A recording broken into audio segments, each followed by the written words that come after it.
नमस्कार दोस्तों, तो एक बार फिर से स्वागत करता हूं आप सभी का इस हॉरर वीडियो में। तो आज के वीडियो का टाइटल है बंगला नंबर 17, एक भूतिया घर की कहानी है। तो ये कहानी 3 दोस्तों की है जिनका नाम विक्रम, सुनील और जॉन होता है, जो मुंबई शहर में नौकरी करने के लिए आते हैं। तीनों बचपन के दोस्त हैं और कुछ कर दिखाने का सपना लिए इस भीड़ वाली जगह में आते हैं। उन्हें कोई भी रास्ता नजर नहीं आता है। अपने छोटे से गांव में रहकर कॉलेज की पढ़ाई करने वाले सुनील और विक्रम ने कभी सोचा भी नहीं था कि सफलता पाने के लिए इतना दर्द झेलना पड़ता है। वहीं जॉन अपने पापा के बिजनेस से पहले से ही संघर्ष कर चुका था, जिस वजह से उसे इन चीजों की आदत सी हो गई थी। जॉन अच्छे से जानता था कि सफलता इतनी आसानी से नहीं मिलेगी, क्योंकि उसने अपने पापा को दिन रात मेहनत करते हुए देखा था। तभी तीनों को सुबह भटकते भटकते शाम हो जाती है, लेकिन ना कोई नौकरी और ना ही कोई रहने का ठिकाना उन्हें हाथ लगता है। तीनों मायूस होकर एक छोटे से होटल में खाना खाते हैं। दरअसल उनके पास कोई खास पैसे भी नहीं थे। वह तो सिर्फ अपने 2 दिन की व्यवस्था बनाकर निकले थे। उन्हें लगा था कि आते ही उनके साथ कोई चमत्कार होगा और उनको नौकरी मिल जाएगी। तीनों एक बिल्डिंग के पास पहुंच जाते हैं। कुछ देर बाद सभी बिल्डिंग के गेट के पास बैठ जाते हैं। 1-2 घंटे बैठे ही गुजरे होते हैं कि तभी बिल्डिंग के चौकीदार की नजर उन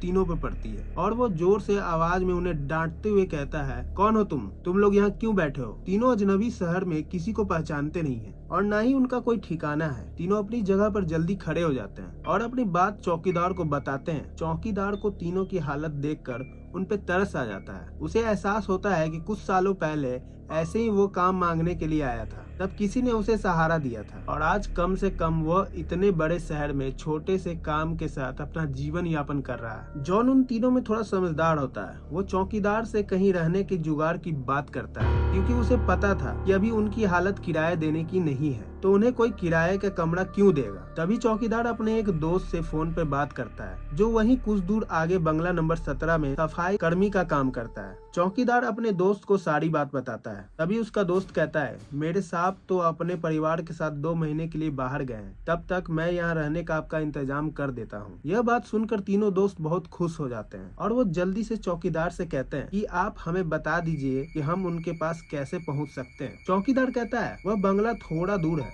रात को वहाँ कोई टैक्सी या ऑटो भी नहीं मिलेगी। आज तुम लोग यहीं सो जाओ, कल सुबह हम साथ चलेंगे। तीनों उसकी बात मान जाते हैं और सुबह उठते ही चौकीदार के साथ बंगले पहुँच जाते हैं। बंगले की खूबसूरती देखकर तीनों दोस्त हक्का बक्का रह जाते हैं। उन्हें यकीन नहीं होता है कि उन्हें इतने अच्छे बंगले में रहने का मौका मिलेगा। बंगले का नौकर तीनों दोस्तों को गेस्ट रूम में लाता है। तीनों दोस्त रूम में पहुंचकर राहत की सांस लेते हैं। जल्दी से तीनों नहाकर तैयार हो जाते हैं और काम की तलाश पे निकल पड़ते हैं। अब रहने का ठिकाना तो लग चुका था, तलाश थी केवल अच्छे काम की जिससे उनका गुजारा चल सके। लेकिन आज भी उनके साथ वही होता है जो सुबह से शाम हो जाती है। लेकिन तीनों हताश होकर वापस अपने स्थान आ जाते हैं। नौकर तीनों के लिए खाने का इंतजाम करके रखता है, जिससे उन्हें बहुत ही राहत मिलती है। आज तीनों दोस्तों के लिए बंगले की पहली रात थी। रात को 12 बजते ही अचानक विक्रम की नींद खुल जाती है और वो अपने बंगले के तहखाने में पाता है कि जहाँ पुराना सामान इकट्ठा करके रखा हुआ है। उसे समझ भी नहीं आता कि वो यहाँ कैसे पहुँचा और तभी घबराहट से वो अपने दोस्तों का आवाज लगाता है, लेकिन किसी को भी कुछ सुनाई नहीं देता है। अभी उसके कानों में सब कुछ सुनाई देना बंद हो जाता है और सिर्फ एक औरत की रोने की आवाज जाती है। विक्रम चिल्ला कर पूछता है, कहाँ हो तुम, क्यों रो रही हो? अगले ही पल विक्रम अपने बिस्तर पे होता है। वह डर के कारण पसीने से लथपथ हो जाता है। वह अपने दोस्तों को जगाता है। सुनील और जॉन दोनों उसकी बात का मजाक उड़ाते हैं और कहते हैं, तुमने कोई सपना देखा होगा, इस बंगले में तो हमारे अलावा कोई भी नहीं है। विक्रम भी अपने दोस्तों की बात पे यकीन करके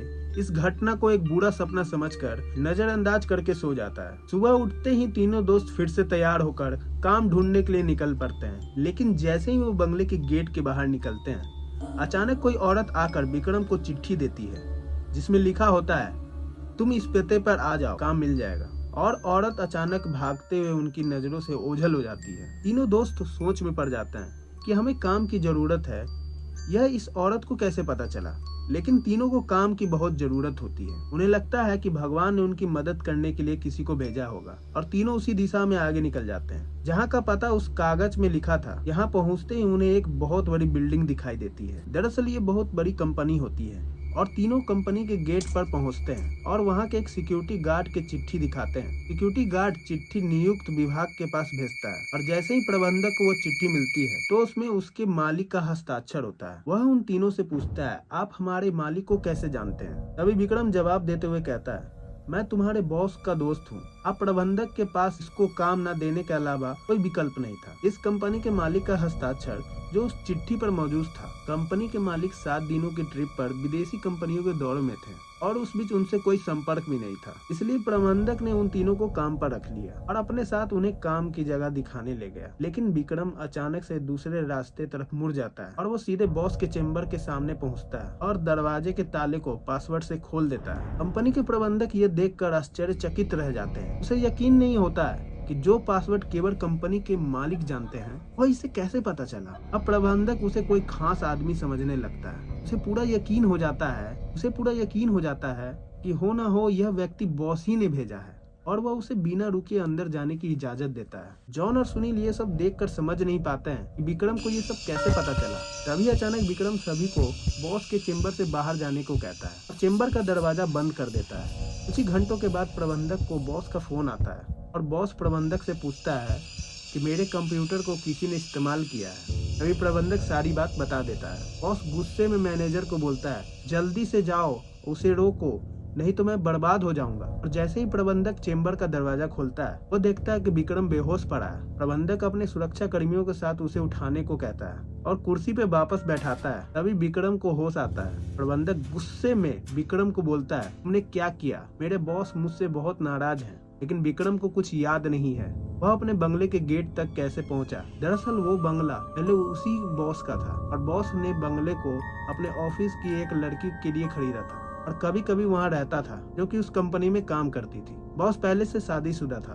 और यह बात अच्छे से जानता था कि एक न एक दिन वह लड़की उसके लिए खतरा बन सकती है। और जब एक दिन लड़की को यह बात पता चलती है तो दोनों में खींचातानी करते हुए लड़की के सर पर चोट लग जाती है और वो वहीं पर मर जाती है। बॉस बंगले के गार्डन में ही लड़की को दफना देता है और लड़की के मौत के बाद उसका राज दफन हो जाता है। लेकिन जब उस बंगले में तीनों दोस्त आते हैं तो विक्रम गार्डन में घूमते घूमते उस जगह पर पैर रख देता है जहां उस लड़की को दफनाया गया था, जिस वजह से उस लड़की का सीधा संपर्क विक्रम से बन जाता है और विक्रम के अंदर ही प्रवेश कर जाती है और उसे काबू करने लगती है। और वो लड़की अपना बदला लेने के लिए विक्रम के माध्यम से ऑफिस में प्रवेश करती है और बॉस की काली करतूत को इंटरनेट पर वायरल करती है। बॉस को विदेश में ही गिरफ्तार कर लिया जाता है। उसका काला चिट्ठा सबके सामने खुल जाता है और वह बेनकाब हो जाता है। उस लड़की ने मरने के बाद भी अपना बदला ले ही लिया। अब शायद उसकी आत्मा को शांति मिल जाएगी। तीनों दोस्त उस बंगले को बुरा सपना समझकर भूल जाते हैं और यहाँ पे इस कहानी का अंत हो जाता है।